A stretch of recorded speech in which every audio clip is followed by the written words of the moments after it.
जी जनाब, एक दफ़ा फिर आप सबको खुशामदीद कहूँगी और ये वाला सेगमेंट बड़ा इंटरेस्टिंग सा होने वाला है क्योंकि हमारे इस सेगमेंट के जो मेहमान हैं वो बड़े इंटरेस्टिंग से हैं। बहुत सारी सिनफ़ों के मालिक हैं और उनके नाम के साथ दरवेश जुड़ा है और वो वाकई ही उनकी जो शख्सियत है वो दरवेशी ही लगती है।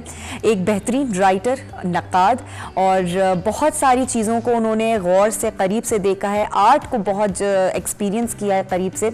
आज हम उनसे बहुत मुख्तलिफ चीज़ों को लेकर डिस्कस करेंगे, ज़िंदगी के हवाले से बात करेंगे, आर्ट के हवाले से बात करेंगे और देखेंगे कि उनकी जो राय है इन सारी चीज़ों के बारे में वो किस तरह से है और हम कैसे उसको लेते हैं। तो आइए वेलकम करते हैं, हमारे साथ यहाँ पे मौजूद है डॉक्टर सलाहुद्दीन दरवेश साहब। अस्सलाम वालेकुम जी। बहुत शुक्रिया। वालेकुम अस्सलाम। कैसे हैं आप? अल्हम्दुलिल्लाह, दुआएं। बहुत शुक्रिया कि आप तशरीफ़ लेकर आए और आज हम बड़ा करीब से जो है आर्ट को भी जानेंगे।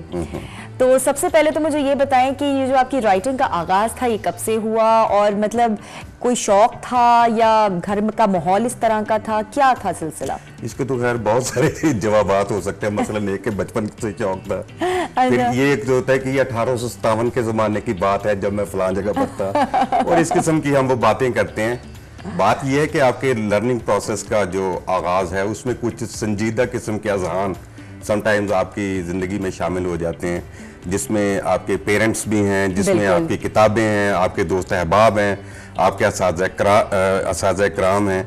ये सब मिलकर एक पर्सनैलिटी का पैकेज वो तैयार करते हैं और उसके बाद कोई सिलसिला शुरू होता है और इर्तिका जारी और सारी रहता है। बिल्कुल। अब जिस पोजीशन पर इस वक्त मैं यहाँ आपके साथ बैठा बातचीत कर रहा हूँ, तो मैं नहीं कह सकता कि किसी एक ख़ास तकमील या उसके किसी ख़ास पोर्शन या उसके ख़ास हिस्से तक मैं पहुंच चुका हूं और मैं वो कुछ दरियाफ्त कर चुका हूं जिसके बारे में लोग आगाह नहीं। हरगिज़ ऐसी बात नहीं है। सही। सारी दुनिया में बैक वक्त जो है वो अखाड़ पिछाड़ अफकार की, नजरियात की, फनून नहीं, लेकिन एक उम्र होती है ना कि जब आपकी समझ जो है वो आपका साथ देती है और आप किसी काम की तरफ आगे बढ़ते हैं तो वो फिर आपको समझदारी से आगे लेकर चलता है सिलसिला।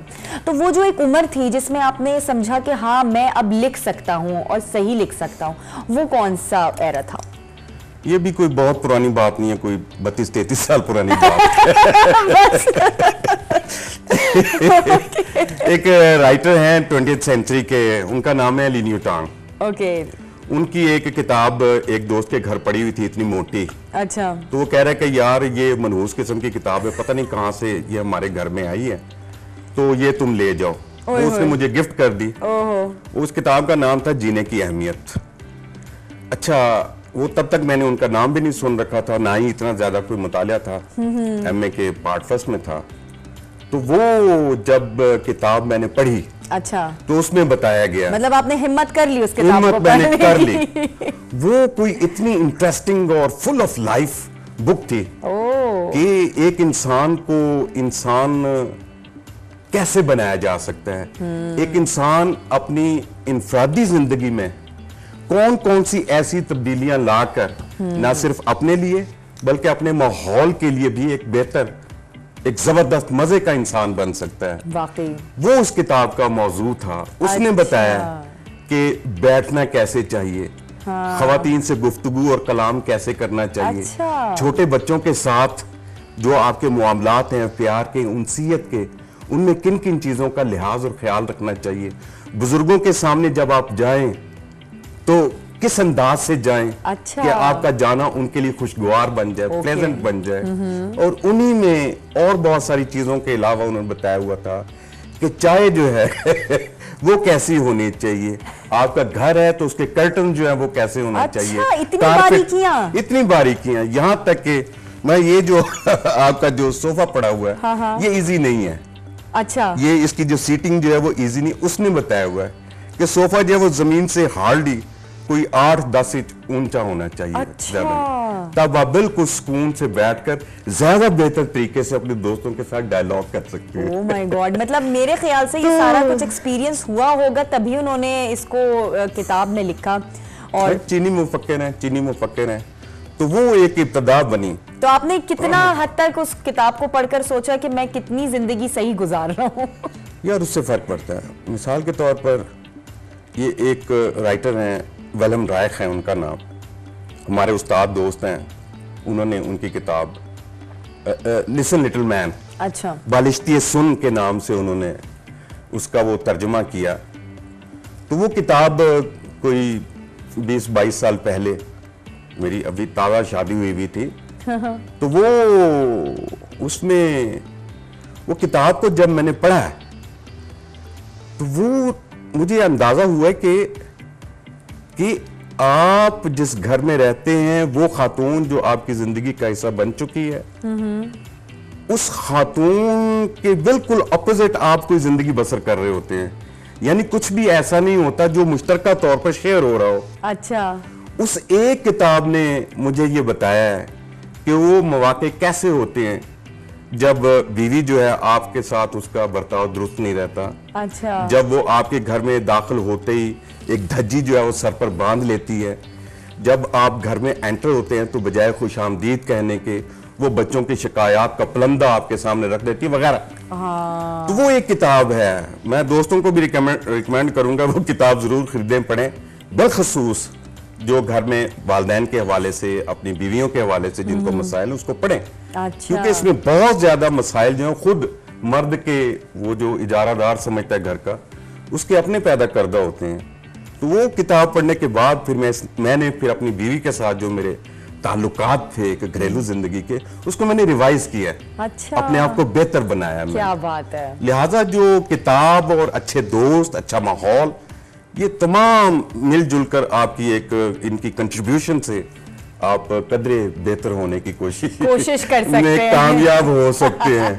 तो बेसिकली अगर मैं पूछूं आपकी इंस्पिरेशन क्या थी तो किसका नाम लेंगे? कौन कोई पहला ऑथर ऐसा जिसको आपने जो किताब अभी आप बता रहे हैं उनके ऑथर थे, या कोई ऐसा जिसको आपने समझा होगा कि हाँ अब मैं प्रॉपर इनकी इंस्पिरेशन के साथ आगे बढ़ना चाह रहा हूँ? देखिए, किताबें भी हैं, हैरत अंगेज किस्म के लोग भी आपकी जिंदगी में आते हैं।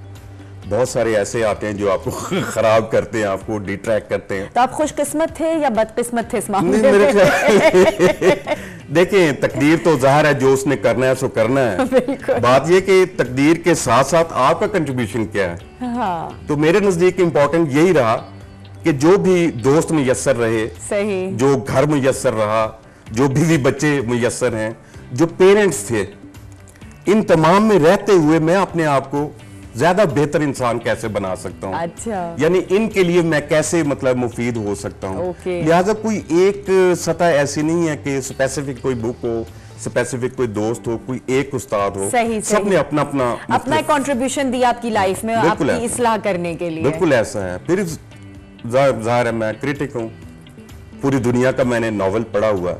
अब मैं सोचता हूँ कि यार जिसने द ब्रदर्स क्रोमोजोफ नहीं पढ़ा हुआ वो उसको क्या पता है कि भी इंसान क्या होता है। मेरे ज़हन में आता है, या लिहाजा मैं हर शख्स को कहता हूँ यार ये कोविड के दिन है, आप मेहरबानी करें द ब्रदर्स क्रोमोजोफ पढ़ लें। अपना कोई 1200-1300 सफ़हात का वो नावल है, बहुत मजे का है। तो ये लिहाजा आप कोई टारगेट नहीं कर सकते कि ना ये ले, ये जिंदगी के 10 पॉइंट्स हैं। हाँ। और 1 to 10 आप अमल करना शुरू कर दे, आप बहुत शानदार आदमी बन जाएंगे। अच्छा, जिंदगी को और आर्ट को पढ़ते पढ़ते किस तरह से आपका रुझान दांतों को पढ़ने पे पहुंचा? क्योंकि आप माशाल्लाह से डेंटिस्ट भी हैं। तो ये जो प्रोफेशन की तरफ आप आए, ये क्या तरह था? नहीं, आई एम नॉट डेंटिस्ट, मैंने तो उर्दू में PhD किया हुआ है। अच्छा। वो बात ये कि अगर कोई हंस रहा हो तो ठीक है, तो आप डेंटिस्ट होती है, आप उस लेवल पर ले जाते। ओके। तो उस हवाले से मैंने कहा कि आप डेंटिस्ट।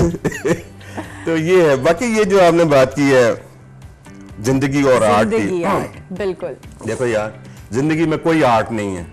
जिंदगी में मसाइल हैं, अलम हैं, मुसीबतें हैं, परेशानी है, और हर लम्हा 24 घंटे सोए हुए भी हमारा दिमाग जो जिंदगी के मसाइल को हल, जैसे वो गालिब ने कहा था, मैं कहाँ और ये वबाल कहाँ। तो जिंदगी में तो आप यूं समझें कि इंसान जिंदगी का एक जुज बन के जलील ही हो रहा है। यह एक बहुत बड़ी जो जिंदगी की मशीन है, उसमें एक छोटा सा पुर्जा इंसान है। बिल्कुल। लिहाजा उसकी बिसात क्या, उसकी वो कितना ही एक्टिव और स्मार्ट क्यों ना हो जाए, कितना ही जबरदस्त क्यों ना हो जाए, और वो चाहे कि वो जिंदगी में कुछ वेरिएशंस ला सकता है। और अजीम इंकलाबात नहीं, अजीम इंकलाबात चंद लोगों की वजह से नहीं होते। अजीम इंकलाबात के हवाले से पूरी दुनिया जो है एक प्रोसेस से गुजर रही होती है। ठीक है ना, कभी हम पता नहीं कबाइल में रहते थे और फिर शाहाना दौर आया है, और उसके बाद फिर डेमोक्रेसी का दौर आया, और उसके बाद फिर ये जदीदियत का दौर आया जिसमें रंग, नस्ल, जुबान की बुनियाद के ऊपर बयानिए जो है नैरेटिव्स वो बने हैं। और इसी की वजह से दो अजीम जंगें और खून खराबा जो है वो दुनिया को देखना पड़ा। लिहाजा जिंदगी में पर्सनैलिटी की या एक पर्सन की तो कोई कंट्रीब्यूशन नहीं है। बिल्कुल। तो फिर जिंदगी और आर्ट किधर है? हाँ, ये जो इनका जो रिश्ता है इसे किस तरह से आप बयान करेंगे? देखिए आर्ट जो है, ये देखिए एक पेंटर जब गुलाब का फूल बनाता है ना, तो वो गुलाब के फूल की तो तस्वीर खींच कर लगा सकता है, वो वेरी आउटस्टैंडिंग होगी। लेकिन पेंटर के ज़हन में गुलाब के फूल के बारे में कुछ ऐसा है कि जो नेचर में अवेलेबल नहीं है। और वो क्या है? वो कुछ ऐसा, इसको टच व्हाटएवर, मतलब एक तरह से कि आपको जान लगने लगे उस फूल के अंदर, आप कुछ और नजरिए से देखें उस फूल को, कुछ ऐसा होता है। बिल्कुल ऐसा है, आप उसमें अपना रंग डालते हैं। ओके। जो आपके ज़ौक़ का, आपके मिजाज का होता है। लिहाजा मैं, जो मेरा जहां तक ख्याल है कि मैं फ़नून लतीफ़ा को जिंदगी से बिल्कुल बाहर रखता हूँ। अच्छा। मैं जिसको कहते हैं ना, हकीकत पसंदी होनी चाहिए, हकीकी करैक्टर्स होने चाहिए, हकीकी मसाइल होने चाहिए, हकीकी जिंदगी होनी चाहिए। मैंने कहा कि हकीकी जिंदगी तो नॉन क्रिएटिव है, नॉन आर्टिस्टिक है। इट मीन जो क्रिएटिव होगी, जो आर्टिस्टिक होगी, वो नहीं होगी जो एक्चुअली है। वो कुछ और होगी जो एक्चुअली नहीं है। वाकई ये कोई और दुनिया का, ये कोई और दुनिया होगी ना, इसलिए हम उसको आर्ट कहेंगे यार। वो एक आर्टिफिशियल वर्ड होगी, इंसान के ख्वाबों की, इमेजिनरी वर्ल्ड, यस, उसकी इमेजिनरी वर्ड होगी। तो अगर किसी नॉवल में, अगर किसी पेंटिंग में बहुत ज्यादा इंसानी जिंदगी पर फोकस किया गया, इट मींस वो बहुत बुरी पेंटिंग है, वो बहुत बुरा नावल है। अच्छा, ये जो बहुत बुरे से, मैं थोड़ा सा एक और चीज पूछना चाहूंगी, आप नकाद भी हैं, हम हर चीज पे क्रिटिसिज्म क्यों करते हैं? मतलब किसी एक चीज को हम उसी तरीके से, उसी नजरिए से क्यों नहीं देखते, पॉजिटिविटी के साथ क्यों नहीं देखते? हमें क्रिटिसाइज करना या उसके अंदर कोई उल्टी सीधी चीज निकालना ही क्यों जरूरी है? देखें, इंसानी फितरत है या क्या है? देखें, हमारे यहाँ पर जो मुख्तलिफ उलूम पढ़ाए जाते हैं, कोई भी इल्म और फन का शोबा ऐसा नहीं है या कोई डिसिप्लिन ऐसा नहीं है कि जिसके साथ उसका इंतकाद, उसका क्रिटिसिज्म बतौर एक प्रिंसिपल के ना पढ़ाया जाता हो। ठीक है ना, हम लिटरेचर पढ़ाते हैं तो लिटरेचर का क्रिटिसिज्म भी पढ़ाते हैं। सही। ठीक है, हम सियासियात पढ़ाते हैं तो सियासियात का क्रिटिसिज्म भी पढ़ाते हैं। हम मुआशियात पढ़ाते हैं तो मुआशियात का क्रिटिसिज्म। लिहाजा कोई भी इल्म का शोबा ऐसा, इट मींस कि जिस तरह किसी इल्म की, जिस तरह किसी फन की एक अहमियत और इफादियत है, इसी तरह उस इल्म और फन के ऊपर जो क्रिटिसिज्म है, जो तनकीद है, वो भी एक इल्म है। मेरिट्स और डीमेरिट्स और अच्छाई और बुराई, सारी चीजें इकट्ठी चलती है। ये पार्ट ऑफ द गेम है।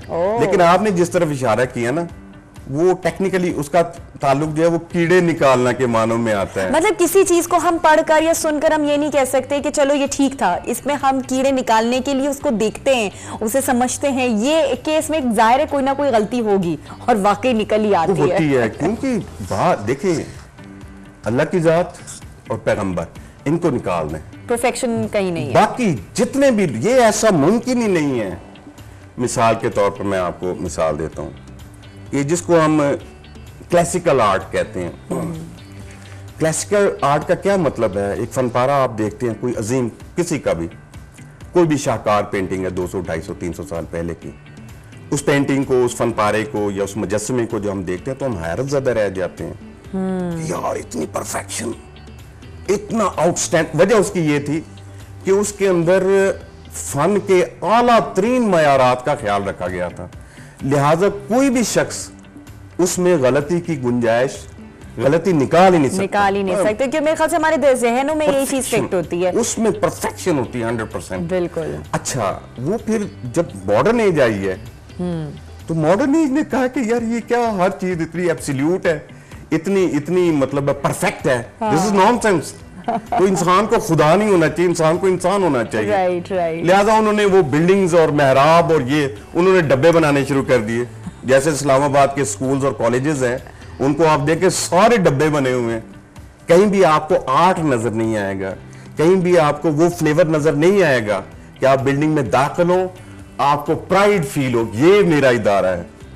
फॉर एग्जाम्पल H9 कॉलेज है, से H8 कॉलेज है, मैं 30-32 साल से यहाँ पर पढ़ा रहा हूँ।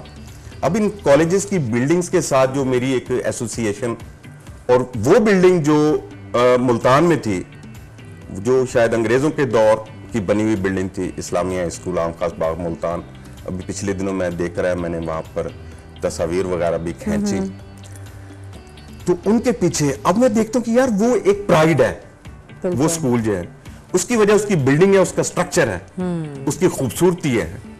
वेयर एज हमारे यहाँ मैं समझता हूँ कि जदीदियत के नाम पर जो फनून में, जो इवन लिटरेचर में जो कुछ किया गया है, वो मेरा नहीं ख्याल कि इतना कोई जबरदस्त था कि हमारी जो आने वाली नस्लें हैं वो उससे कुछ सीख पाती। बस वही वाली बात है कि जो पुराने वक्त का हमारा आर्ट और फन जिसके बारे में हम बात कर रहे हैं, वो इतना हाई स्टैंडर्ड कर चुका है और इतना खूबसूरत अपना काम पेश कर चुका है कि शायद उस तक पहुंचने में हमें और सदियां लग जाएंगी उसे सीखने के लिए, समझने के लिए। बहुत बहुत शुक्रिया सलाउद्दीन साहब, thank you so much for coming here. और वाकई बड़ी मज़ेदार आपसे गुफ्तगू रही, फ़न को, आर्ट को, ज़िंदगी को बड़े मुख्तलिफ अंदाज में हमने आज देखा।